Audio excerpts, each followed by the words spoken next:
그가 장차 지극히 높으신 이를 말로 대적하며 또 지극히 높으신 이의 성도를 괴롭게 할 것이며 그가 또 때와 법을 고치고자 할 것이며 성도들은 그의 손에 붙임 바 되어 한 때와 두 때와 반 때를 지내리라.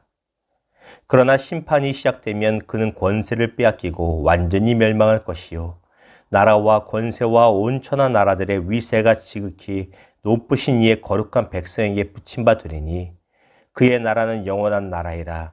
모든 권세 있는 자들이 다 그를 섬기며 복종하리라.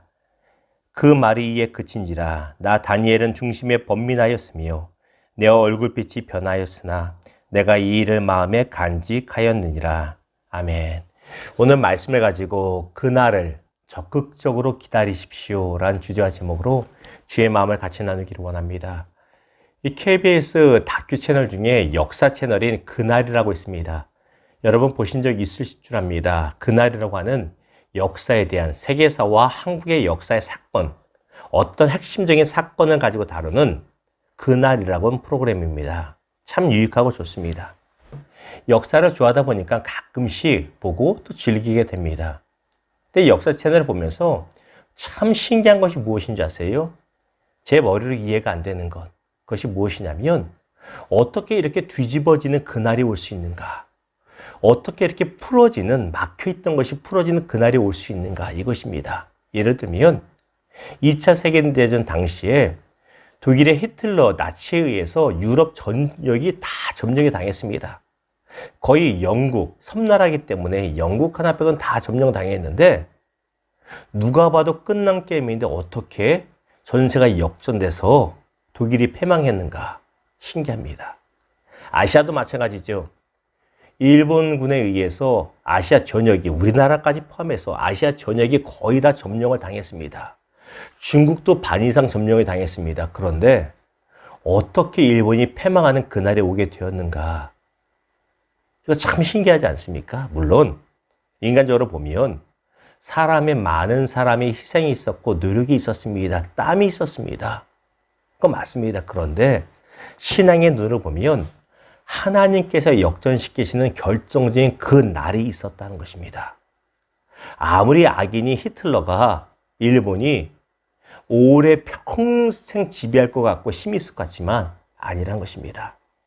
하나님이 정하신 그날이 되면 악인이 무너지고 의롭게 기도하는 자들이 일어서는 그날이 있다라는 것입니다. 우리의 삶도 마찬가지입니다. 계속 평생 막혀있는 것 같습니다. 언제 이게 풀리려나? 언제 내 삶이 풀리려나? 언제 이 지긋지긋한 질병이 치료되려나? 우리는 모릅니다만 성경은 하나님이 역사하시는 그 날이 있다는 것입니다. 이것을 다른 말로는 인ገብ전이라고 말하기도 하지요. 그러므로 그 날을 기다립시다. 그 날을 기다리는데 그냥 기다리는 것이 아니라 적극적으로 기다리는 저와 여러분 되기를 주님의 이름으로 축원합니다. 자, 오늘 본문은 다니엘서 7장 전체가 다니엘이 꾼 꿈에 대한 해석을 다루고 있습니다. 다니엘이 잠을 자는데 꿈을 꾸게 됩니다. 그런데 어떤 꿈이냐면 4마리의 짐승이 나오는 꿈입니다. 첫 번째 짐승은 사자의 모양을 하고 있습니다. 이 사자는 보통 바벨론 제국을 의미합니다. 두 번째 나온 짐승은 곰입니다. 곰은 메데아, 파사, 페르시아 제국을 의미합니다. 세 번째 짐승은 표범입니다. 근데 표범의 날개까지 달려서 얼마나 빠른지 몰라요. 빠른 시간 내에 세계를 정복했던 알렉산더 제왕, 즉 마케도니아 헬라 제국을 의미합니다. 네 번째 짐승은 말 그대로 괴물 같습니다. 뿔이 10개나 있고 이건 짐승이 아니라 어떤 동물이 아니라 말 그대로 괴물 같은 짐승입니다. 다 무시무시한 동물들이고 짐승인데 마지막 네 번째 뿔이 10개 달린 것, 이것은 너무나 강력합니다. 학자들은 보통 이 짐승을 로마 제국이라고 보통 해석을 합니다만 아마 그럴 것 같습니다. 이 로마 제국을 의미하는 이 짐승이 얼마나 강력한지 하나님을 대적하고 하나님을 섬기는 성도들을 핍박하고 환난을 가져옵니다. 강력합니다. 그의 제국에 연한이 끝이 없을 것 같습니다. 희망이 없어 보입니다. 얼마나 두려운지 몰라요. 그런데 오늘 말씀 보았더니 26절 보십시오. 그러나 심판이 시작되면 그는 권세를 빼앗기고 완전히 멸망할 것이요. 네 번째 짐승의 때가 끝이 없을 것 같았어요. 이제는 다 믿는 사람들이 죽는 것 같고 끝장난 것 같습니다. 그런데 그렇지 않다는 것이에요. 하나님이 정해 놓으신 만큼만 그 짐승이 권세를 부리고 하나님의 때가 되자 그 짐승이 모든 권세를 뺏기고 멸망하게 되었다는 것입니다. 그리고 27절에 보았더니 거룩한 권세와 모든 것이 누구에게? 주를 믿는 백성들에게 다시 회복이 되어서 의로운 성도들이 기도하는 자들이 다시 일어나게 된다는 것입니다. 역전의 그날이 반드시 있다라는 것입니다. 28절 보십시오. 그 말이 이에 그친지라. 나 다니엘은 중심에 번민하였으며 내 얼굴빛이 변하였으나 내가 이 일을 마음에 간직하였느니라. 다니엘조차도 얼마나 두려운지 몰라요. 악몽을 꾸면 무서운 것처럼 다니엘도 이 환상을 보고 마음에 근심이 되고 얼굴빛이 변했습니다. 근데 중요한 게 무엇인지 아세요? 마음에 간직하였습니다. 간직하였던 것을 어떻게 해석할 수 있냐면 깊이 새기고 적극적으로 기도하며 기다린다는 것입니다. 우린 그렇게 할 수 있습니다. 아, 무서워. 어젯밤에 무서운 꿈 꿨어. 에이, 재수없어. 이러고 넘어가는 것이 아니라 주님이 주신 것, 주님이 그날이 있구나. 그날을 적극적으로 대처하며 기다려야겠구나. 그것이라는 것입니다. 현재 막힌 것이 있습니다. 현재 답답한 것이 있습니다.